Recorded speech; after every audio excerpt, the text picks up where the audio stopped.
നമസ്കാരം. ദേവസൈന്യയിലേക്കും ശ്രീകൃഷ്ണ കഥാമൃതം ഭാഗം 32 ഏവർക്കും സ്വാഗതം.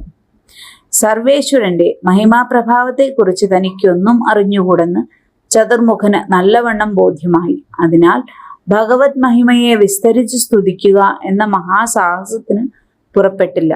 തത്സമയം തന്റെ മുന്നിൽ കാണുന്ന നന്ദനന്ദനായ ബാലഗോപാലനെ സ്തുതിക്കാൻ കഴിഞ്ഞാൽ താൻ കൃതാർത്ഥനായെന്ന ഭാവത്തിൽ ഭയഭക്തിയോടുകൂടി ഉണർത്തിച്ചു.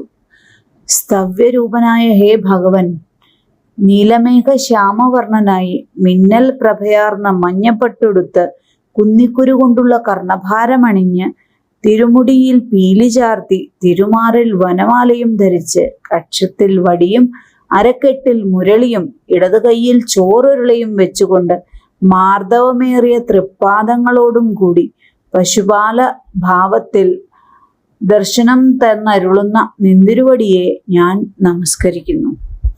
ഹേ ദേവ, അവിടുന്ന് ഭക്താനുഗ്രഹത്തിനായി ഓരോരോ സന്ദർഭങ്ങൾ സ്വേച്ഛയാ ഓരോ മനോഹര രൂപം ധരിക്കുന്നു. ഇപ്പോൾ എന്നെ അനുഗ്രഹിക്കാനായി ദർശിപ്പിച്ച ബാലഗോപാല സ്വരൂപം പഞ്ചഭൂത സംബന്ധ ലേശമില്ലാത്ത ശുദ്ധസത്വമായ ചിന്മയ രൂപമാണ്. ഇതിൻ്റെ മഹിമയെ ബ്രഹ്മാവായ ഞാൻ പോലും അറിയുന്നില്ല. എന്നിരിക്കെ മറ്റാർക്ക് തന്നെ അറിയുവാൻ കഴിയും? എന്നാൽ ജന്മസാഫല്യം നേടുവാൻ നിന്തിരുവടിയുടെ സാക്ഷാത് തത്വജ്ഞാനത്തിനായി പ്രയാസപ്പെടേണ്ട ആവശ്യമില്ലല്ലോ. വളരെ സുലഭവും സുഖസാധ്യവുമായ ഒരു സദാചാരം നിലവിലുണ്ട്. സുഹൃതികളായ മഹാത്മാക്കൾ അവിടുത്തെ കല്യാണ ഗുണങ്ങളെയും മനോഹര ലീലകളെയും സദാ കീർത്തിച്ചു കൊണ്ടിരിക്കും. അവരെ വിനയപൂർവം സമീപിച്ച് ആ കഥകളെ അവധാനപൂർവം കേൾക്കണം. കേട്ടതിനെ നിരന്തരം മനനം ചെയ്യണം, കീർത്തിക്കണം.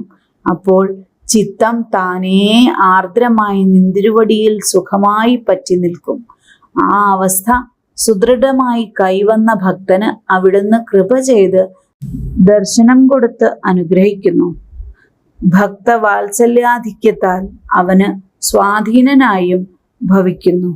ഇത്ര സുലഭമായ ഭക്തിമാർഗത്തെ വിട്ട് കേവല നിർഗുണജ്ഞാന പ്രാപ്തിക്കായി അശ്രാന്ത പരിശ്രമം ചെയ്യുന്നവർക്ക് നിന്തിരുവടിയെ കിട്ടുന്നില്ല.